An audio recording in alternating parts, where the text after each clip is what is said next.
Bom dia, amados irmãos e irmãs da Igreja Metodista em Cidade Líder. Vamos compartilhar com vocês hoje, nesta manhã, a lição de número 16 da nossa revista, que traz como tema uma igreja que cultua. Nós estamos nessa unidade, de vários estudos a respeito da igreja.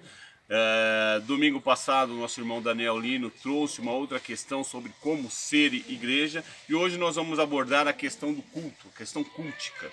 O que vem a ser um culto, uma igreja que cultua. Você sabe a diferença entre liturgia e culto? Culto é um encontro, é a celebração com Deus e com o seu povo, aquele encontro onde o povo se reunia para encontrar a Deus. Então isso é o culto. E a liturgia é o que acontece, é o serviço, é a forma como esse encontro se realiza.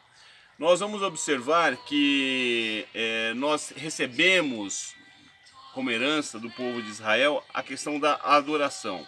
E a adoração é uma das formas de se prestar culto a Deus. Tanto que o salmista, que escreveu o Salmo 100, que é a referência para o nosso estudo, ele nos convida a celebrar. E ele fala que celebrar é você louvar com alegria.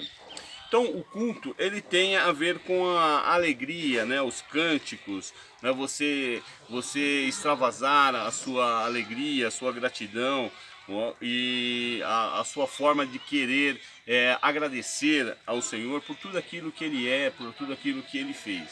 E lembrando que a nossa motivação durante a realização ou a prestação de um culto tem que ser sempre Deus. Deus é sempre a motivação, é a razão, é o ponto central de nós estarmos celebrando, de nós estarmos cultuando a Deus. Existem várias formas de nós cultuarmos a Deus. Então é através da gratidão, do louvor, das ações de graças. Então são vários momentos ou várias manifestações que nós demonstramos a nossa adoração, o nosso culto a Deus. Se os irmãos pesquisarem ou estudarem, verificarem nas escrituras, na Bíblia, nós vamos ver que existem formas de cultuar a Deus, tanto no Antigo como no Novo Testamento. No Antigo Testamento, nós identificamos um aspecto assim mais comunitário, através das festas. Então nós temos a festa da Páscoa, a festa de Pentecostes, as festas das colheitas. Então eram sempre momentos onde o povo se reunia e através dessas festas eles prestavam toda a adoração a Deus. E no Novo Testamento ele está mais focado na ministração da palavra, na oração, no partir do pão, que também é uma comunhão. Tanto no Antigo como no Novo Testamento, o ponto central é sempre Deus. Deus é o centro do culto, de nós prestarmos, de nós desenvolvermos o nosso culto. E nós trazemos aí como herança, como ensinamentos da prestação do culto, tanto no Antigo Testamento como no Novo Testamento, para os nossos dias, não é?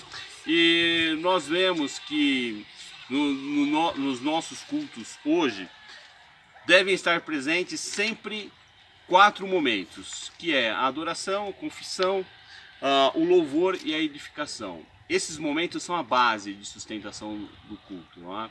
E essa estrutura cultica, ela descende lá do profeta, do livro de Isaías, no momento em que ele se encontra, que ele se depara com Deus. Ele tem toda essa estrutura que inicia-se com a adoração, ou seja, quando você se depara com Deus, não existe outra forma de você iniciar o seu relacionamento com Deus se não for pela adoração.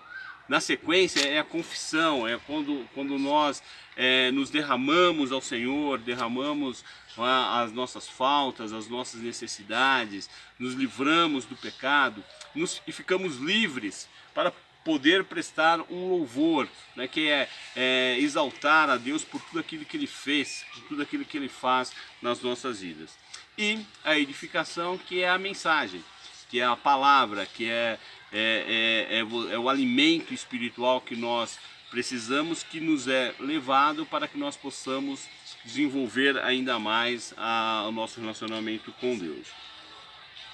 Ao longo da história, nós vemos que foram acrescentados a essa estrutura cultica, não é, algumas funções secundárias que nos remetem à questão de trazer à memória os feitos do Senhor, a esperança, não é? São todas questões que foram sendo inseridas de uma maneira, não é, secundária na estrutura, na realização do culto. Isso é possível, mas sempre lembrando que o ponto central é Deus e ele deve ter sempre essa estrutura.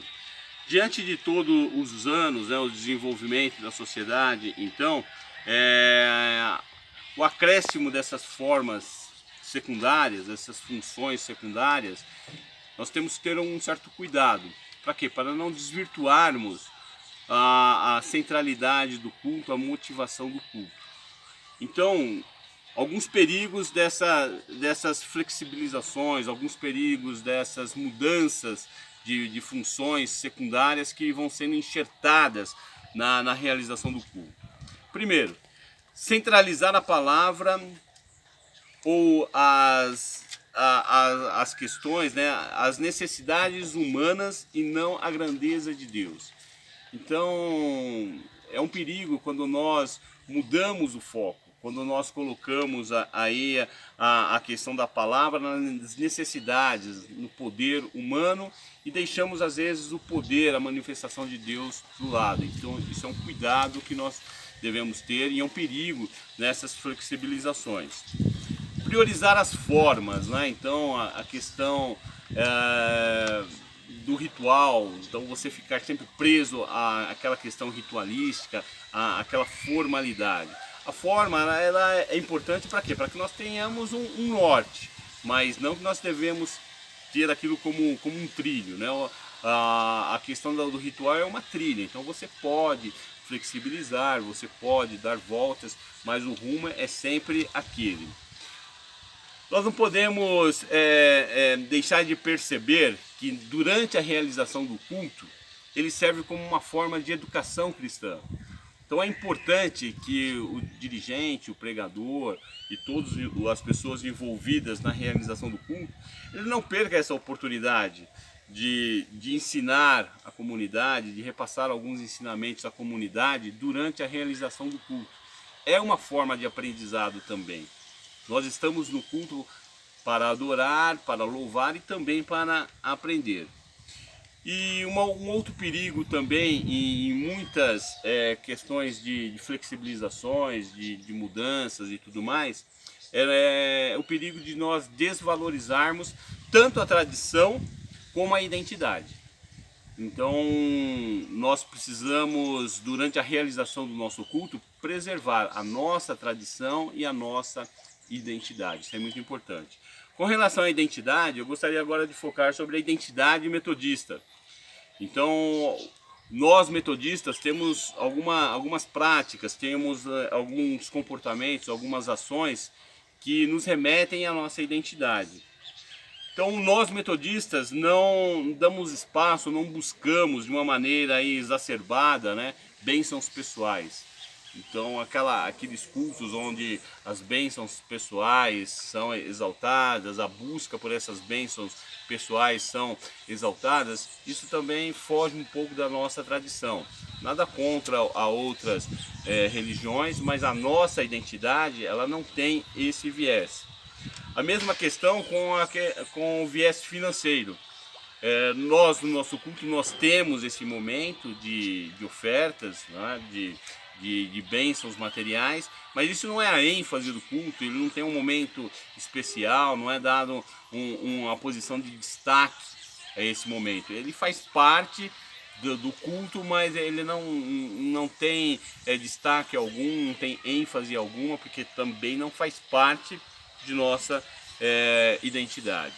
A questão dos exageros, né, de êxtase, então a questão de questão das pessoas, né, se extasiarem, caírem no chão, falarem às vezes em línguas, todos falarem ao mesmo tempo, onde ninguém se entende. Então isso também não faz parte da cultura metodista.